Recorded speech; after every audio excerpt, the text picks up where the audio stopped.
오늘 예배에 참석하신 모든 분들을 환영합니다. 이 시간 주님의 은혜가 가득하는 귀한 시간 되시길 바랍니다. 우리는 지금 부활절 이야기라는 설교 시리즈를 하고 있습니다. 우리는 이번 시리즈를 통해 부활절 때 일어난 사건들에 대해 생각해 보고 있습니다. 첫째 주에는 예수님을 판 가롯 유다의 이야기에 대해 생각해 보았습니다. 둘째 주에는 성찬식 이야기에 대해 생각해 보았습니다. 그리고 오늘은 마태복음 27장에 기록된 십자가의 이야기에 대해 생각해 보겠습니다. 모든 사람들에게는 큰 문제가 있습니다. 주위의 다른 사람들은 모를 수 있지만 여전히 죄를 버리지 못했고 아직도 계속해서 죄를 범하며 삽니다. 짜증을 내고 화를 내고 다른 사람들을 용서하지 못하고 미워합니다. 겉으로는 멀쩡하게 보이지만 속으로는 여전히 많은 죄를 품고 삽니다. 그리고 이 죄 문제 때문에 자신의 선행으로는 천국에 갈 수 없다는 사실을 잘 알고 있습니다. 그 누구도 하나님께 내가 너무나 좋은 사람이니까 천국에 저를 들여보내 주세요, 이렇게 말할 수 있는 사람은 아무도 없습니다. 이렇게 말할 수 있는 자격이 있는 사람은 단 한 사람도 없습니다. 그 이유는 하나님께서는 100% 거룩하신 분이시고 100% 거룩하지 못한 우리는 천국에 들어갈 수 없기 때문입니다. 또 모든 사람들은 죄 문제 때문에 하나님과 친밀한 관계를 가질 수 없습니다. 그 이유는 거룩하신 하나님께서는 거룩하지 못한 죄인들과 친밀한 관계를 가질 수 없기 때문입니다. 이것이 모든 인간들이 가지고 있는 문제입니다. 이 문제를 갖고 있지 않은 사람은 단 한 사람도 없습니다. 로마서 3장 23절은 다음과 같이 기록했습니다. 모든 사람이 죄를 범하였음에 하나님의 영광에 이르지 못하더니, 모든 사람들이 전부 다 죄의 문제를 가지고 있습니다. 예외는 없습니다. 그래서 하나님의 영광에 이를 수 없습니다. 하나님 앞에 스스로 나아갈 수가 없습니다. 물론 어떤 사람들은 다른 사람들보다 더 많이 죄를 범했습니다. 하지만 하나님 보시기에는 모두가 다 죄인들입니다. 100% 거룩함을 요구하시는 하나님 앞에서 단 한 번이라도 죄를 범했다면 그 사람은 죄인입니다. 그래서 하나님 앞에서 죄인이 아닌 사람은 한 사람도 없습니다. 이것이 우리 모두가 가진 문제입니다. 그런데 이것이 왜 큰 문제가 됩니까? 거룩하신 하나님께서는 인간들의 죄를 무시하시고 죄인들을 천국에 들여보낼 수 없기 때문입니다. 내가 너희들의 죄를 눈감아 줄 테니까 그냥 천국으로 와라, 이렇게 말하실 수 없으십니다. 하지만 인간들을 사랑하시는 하나님께서는 모든 인간들을 지옥에 보내시는 것을 원하지 않으셨습니다. 그래서 이 문제를 해결하시기 위해 하나님께서는 매우 근본적인 일을 행하셨습니다. 그리고 그 해결책은 바로 예수님이셨습니다. 마태복음 27장 말씀은 하나님께서 인간들의 죄 문제를 어떻게 해결하셨는지 말씀해 주고 있습니다. 그러므로 우리는 우리의 죄 문제에 대해 다음에 세 가지 중요한 사실을 믿어야 합니다. 첫째로 45절로 46절 말씀을 보면 우리는 예수님 때문에 죄 용서함을 받았음을 믿어야 합니다. 우리는 예수님 때문에 죄 용서함을 받았음을 믿어야 합니다.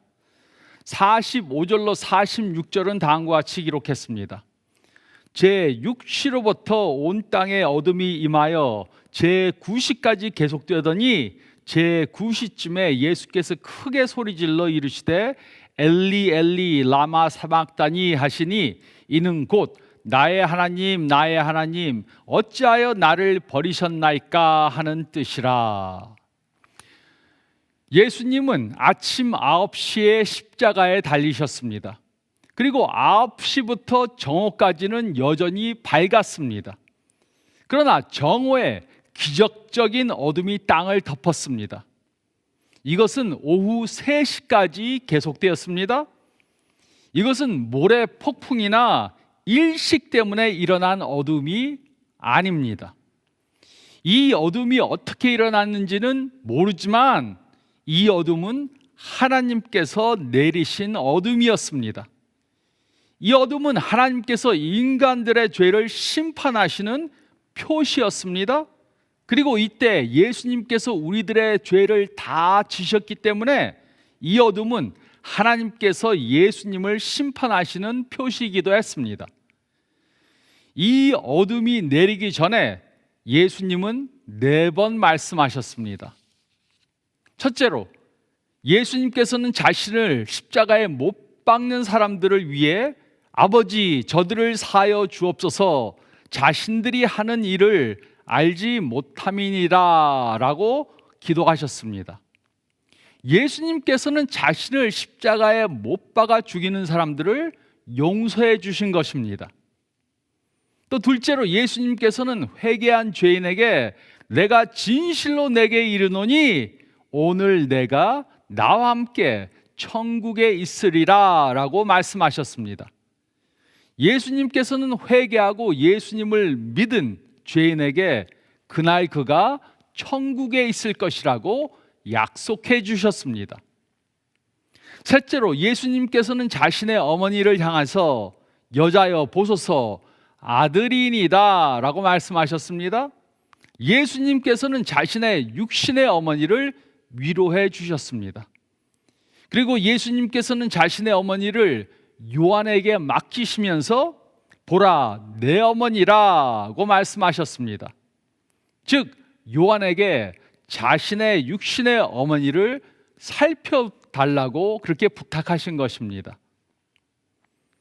3시간 동안 어둠이 내리자 예수님께서는 아무 말씀도 하시지 않았습니다. 그리고 3시간 후에 어둠이 걷혔습니다. 그때 예수님께서는 4번 더 말씀하셨습니다. 넷째로, 예수님께서는 나의 하나님 어찌하여 나를 버리셨나이까 라고 부르짖으셨습니다.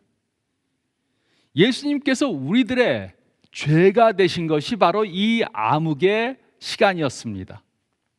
예수님께서는 우리들의 모든 죄들을 대신 지셨습니다. 그는 우리들의 죄 때문에 성부 하나님께 버림받았습니다. 그 어둠은 예수님께서 우리들을 위해 저주가 되셨을 때 받으신 심판의 상징이었습니다. 그래서 바울은 갈라디아서 3장 13절에 다음과 같이 기록했습니다. 그리스도께서 우리를 위하여 저주를 받은 바 되사 율법의 저주에서 우리를 속량하셨으니 기록된 바 나무에 달린 자마다 저주 아래에 있는 자라 하였음이라. 그리고 계속해서 47절로 50절은 다음과 같이 기록했습니다. 거기 섰던 자 중 어떤 이들이 듣고 이르되 이 사람이 엘리야를 부른다 하고 그 중에 한 사람이 곧 달려가서 해면을 가져다가 신 포도주에 적시어 갈대에 꽂아 마시게 하거늘 그 남은 사람들이 이르되 가만두라 엘리야가 와서 그를 구원하나 보자 하더라. 예수께서 다시 크게 소리 지르시고 영원히 떠나시니라. 예수님께서 나의 하나님 어찌하여 나를 버리셨나이까 라고 부르짖으셨을 때 많은 사람들은 예수님의 말씀의 뜻을 이해하지 못했습니다. 어떤 사람은 예수님께서 엘리야에게 도움을 청한다고 생각했습니다. 그런 다음 예수님께서는 연달아 3번 더 말씀하셨습니다. 다섯째로, 예수님께서는 내가 목마르다고 말씀하셨습니다. 그래서 어떤 사람들은 예수님을 불쌍히 여겨 신 포도주로 예수님의 입술을 적셨습니다. 다른 사람들은 혹시 엘리야가 예수님을 구하러 올지 지켜보기 위해 기다리고 있었습니다. 여섯째로 예수님께서 다 이루었다고 외치셨습니다. 이 단어는 헬라어로 테텔레스타이라는 단어입니다. 그리고 이 단어는 상업 용어로 다 지불했다라는 뜻을 가지고 있습니다. 즉 예수님께서는 십자가에서 죽으심으로 우리의 죄값을 다 갚아주신 것입니다. 우리의 죄의 문제를 이렇게 해결해 주셨습니다. 그리고 일곱째로 예수님께서는 아버지, 내 영혼을 아버지 손에 부탁하나이다 라고 말씀하시고 돌아가셨습니다. 예수님께서는 우리들의 죄를 전부 다 지시고 우리들 대신 십자가에 달려 죽으셨습니다. 그러므로 우리는 우리들의 죄의 심각성을 깨달아야 합니다. 그리고 우리는 예수님께서 우리의 죄의 문제를 해결하시기 위해 하신 일을 기억해야 합니다. 그러므로 누가 예수님을 죽였습니까? 유대교 지도자들이었습니까? 본디오 빌라도였습니까? 가롯 유다였습니까? 누가 예수님을 죽였습니까? 우리가 예수님을 죽였다고 말하면 놀라시겠습니까? 물론 예수님이 허락하시지 않으면 그 누구도 예수님을 죽일 수 없었습니다. 그러나 예수님께서 십자가에 못 박히신 이유는 우리들의 죄 때문입니다. 여러분들과 저의 죄 때문에 예수님께서 죽으신 것입니다. 우리들의 분노, 험담, 질투, 거짓말, 나쁜 성질, 사랑하지 못하는 마음, 이 세상을 사랑하는 마음들이 예수님을 죽였습니다. 예수님께서는 우리들의 죄를 위해 죽으셨고 우리들의 죄값을 대신 지불하셨습니다. 그래서 예수님의 희생적인 사랑은 우리들의 죄를 없애주었습니다. 우리들의 죄 때문에 예수님께서 죽으신 것입니다. 그래서 예수님이 우리의 죄를 용서해 주셨습니다. 그리고 우리들은 죄인들에서 하나님의 자녀들이 되었습니다. 이것은 마치 누가 빚을 갚아준 것과 같습니다. 빚을 대신 갚아준 것과 같습니다. 제가 신학교에 다닐 때 신용카드 빚을 진 적이 있었습니다. 책들을 사느라고 신용카드 빚을 졌습니다. 신학교를 졸업하고 제가 결혼을 하는데 저희 어머니가 무엇을 해줄까 물으셨습니다. 그래서 저는 신용카드 빚을 갚아달라고 부탁했습니다. 저희 어머니는 그 빚을 대신 갚아주었습니다. 저의 빚이 전부 다 없어졌습니다. 이것이 바로 예수님께서 우리들을 위해 대신해 주신 것입니다. 우리들이 갚을 수 없는 죄의 빚을 대신 갚아주었습니다. 우리는 예수님 때문에 죄의 용서함을 받았음을 믿어야 합니다. 우리는 예수님 때문에 죄의 용서함을 받았음을 믿어야 합니다. 그리고 둘째로 51절 말씀을 보면 우리는 예수님 때문에 하나님과 가까운 관계를 가질 수 있음을 믿어야 합니다.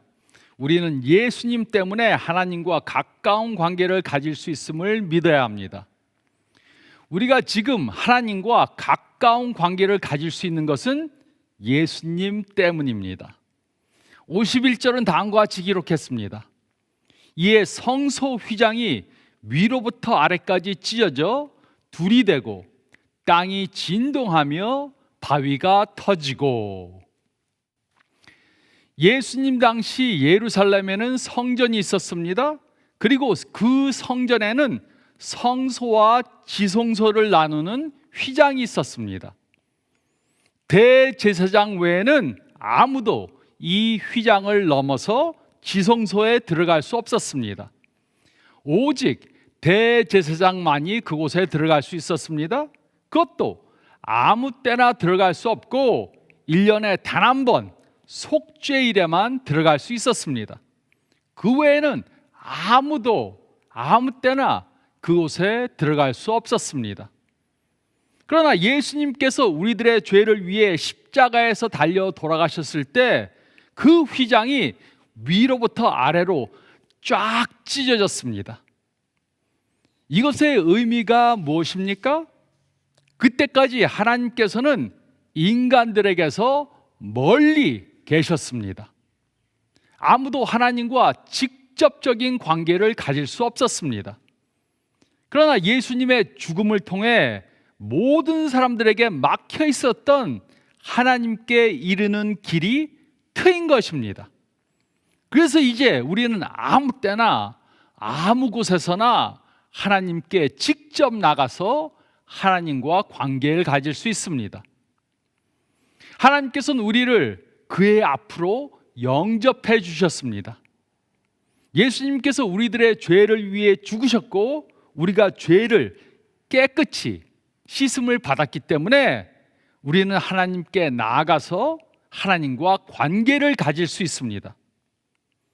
예수님의 죽음은 우리들에게 하나님께 나아갈 수 있는 길을 활짝 열어주었습니다. 그래서 우리는 하나님과 인격적인 관계를 가질 수 있습니다. 예수님께서 우리들의 죄를 위해 죽으셨고 우리의 죄가 깨끗하게 씻어졌기 때문에 우리는 하나님과 직접적인 관계를 가질 수 있습니다. 누구를 통해서 갈 수 있는 것이 아닙니다. 신부나 목사를 통해 갈 필요가 없습니다.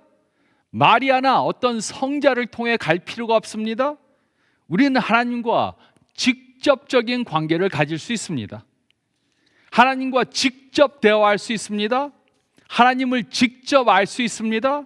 하나님 앞에 직접 나갈 수 있습니다. 얼마나 놀라운 사실입니까?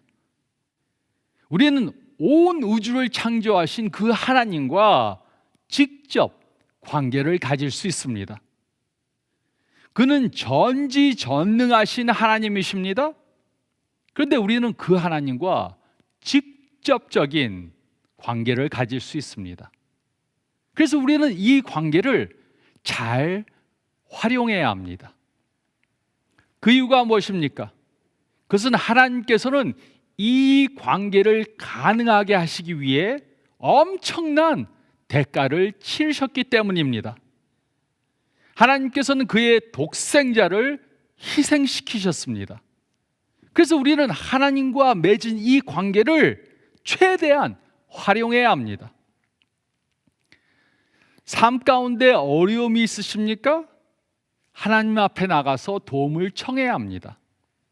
하나님께서는 우리들의 모든 것을 알고 계시고 이해하시고 항상 무조건적으로 사랑하십니다.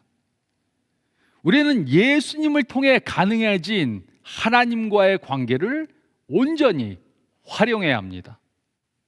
우리는 예수님 때문에 하나님과 가까운 관계를 가질 수 있게 된 것을 믿어야 합니다. 죄는 인간과 인간과의 관계를 갈라놓습니다. 누군가에게 죄를 범하면 그 사람과 껄끄러운 관계를 가지게 됩니다. 남편이 아내에게 죄를 범하면 아내를 피하게 되고 그 관계가 망가지게 됩니다. 죄는 항상 관계를 망쳐놓습니다. 이것은 우리들과 하나님과의 관계도 마찬가지입니다. 우리가 하나님께 죄를 범하면 하나님과의 관계가 망가지게 됩니다. 우리가 죄를 범했기 때문에 하나님과의 관계가 망가져 있었습니다. 하지만 예수님께서 우리들을 위해 죽으심으로 우리들의 죄가 용서함을 받았습니다. 그 결과 하나님과 새로운 관계가 이루어졌습니다. 우리가 하나님을 직접 알고 하나님과 직접 대화하고 하나님 앞에 직접 나가서 하나님과 관계를 가질 수 있습니다. 새로운 관계가 형성되었습니다. 우리는 예수님 때문에 하나님과 가까운 관계를 가질 수 있음을 믿어야 합니다. 우리는 예수님 때문에 하나님과 가까운 관계를 가질 수 있음을 믿어야 합니다. 그리고 셋째로 52절로 53절 말씀을 보면 우리는 예수님 때문에 영생을 얻을 수 있음을 믿어야 합니다. 우리는 예수님 때문에 영생을 얻을 수 있음을 믿어야 합니다. 52절과 53절은 다음과 같이 기록했습니다. 무덤들이 열리며 자던 성도의 몸이 많이 일어나되 예수의 부활 후에 그들이 무덤에서 나와서 거룩한 성에 들어가 많은 사람에게 보이니라. 예수님께서 죽으시고 부활하셨을 때 예수님의 무덤 문만 열린 것이 아니었습니다. 다른 무덤 문들도 열리고 많은 죽었던 성도들의 몸이 일어났습니다. 그리고 예수님의 부활 후 그들은 무덤에서 나와 예루살렘 성 안에 들어가서 많은 사람들에게 보였습니다. 이 사건에 대해 확실하지 않은 것들이 많이 있습니다. 이 성도들이 누구였는가? 이 성도들은 어떤 몸을 가지고 있었는가? 이 사건 후에 언제 이들은 다시 죽었는가? 이 사건에 대해 모르는 것들이 있습니다. 하지만 이 사건이 무엇을 상징하는가는 분명합니다. 예수님의 부활은 예수님 안에서 죽은 사람들의 부활을 약속합니다. 이것은 예수님께서 죽음을 이기셨다는 것을 증명해 줍니다. 예수님께서는 죽으시고 다시 부활하심으로 무덤의 권세를 이기셨습니다. 예수님의 삶과 죽음과 부활로 인해 무덤은 그 권세를 잃었습니다. 무덤은 그 힘을 잃었습니다. 그래서 죽음은 우리들의 마지막이 절대로 아닙니다. 우리들에게는 부활이 있고 영생이 있습니다. 우리가 죽으면 우리의 영은 천국에 바로 들어가게 될 것입니다. 그래서 예수님께서는 십자가에 달려 회개한 죄인에게 내가 진실로 내게 이르노니 오늘 내가 나와 함께 천국에 있으리라고 말씀하셨습니다. 그의 육체는 이 세상에 남아서 썩게 되겠지만 그의 영은 그가 죽은 직후에 천국에 들어간 것입니다. 그리고 예수님께서 재림하실 때 그의 몸도 부활할 것입니다. 그의 부활한 몸은 그의 영과 다시 하나가 될 것입니다. 이것이 우리 모두에게 일어날 일입니다.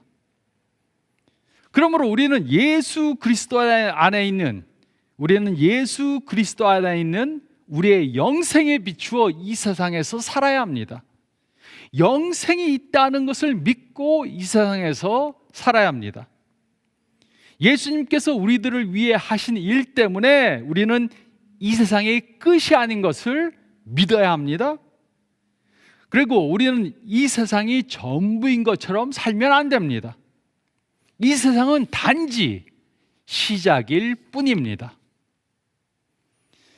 우리들의 이 세상에서의 삶은 언젠가 끝날 것이고 우리는 천국에 들어가서 예수님 앞에서 깨어날 것입니다.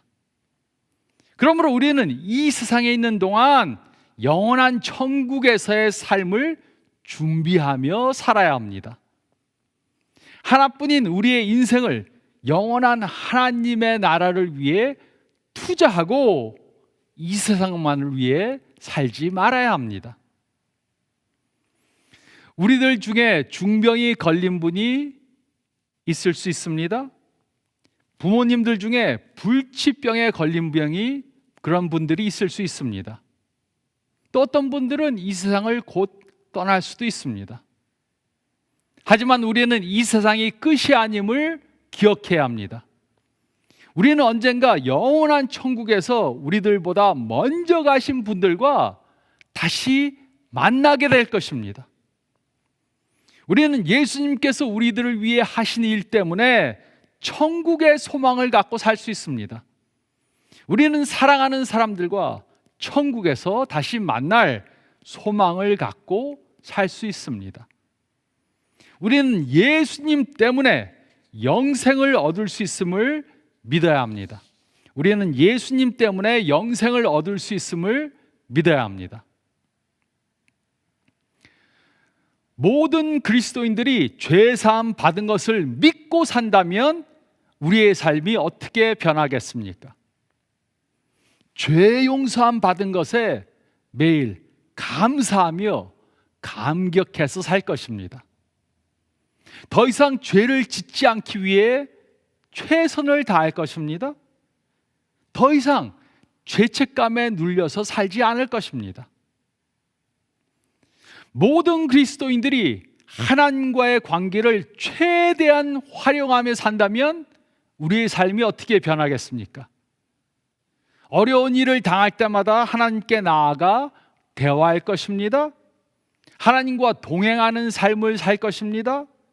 하나님을 멀리 계신 분으로 생각하지 않고 옆에 계신 아버지로 생각할 것입니다. 지금과는 완전히 다르게 하나님께 예배드릴 것입니다. 또 모든 그리스도인들이 영원한 천국에 소망을 두고 산다면 우리의 삶이 어떻게 바뀌겠습니까? 더 이상 썩어질 세상을 위해 살지 않을 것입니다.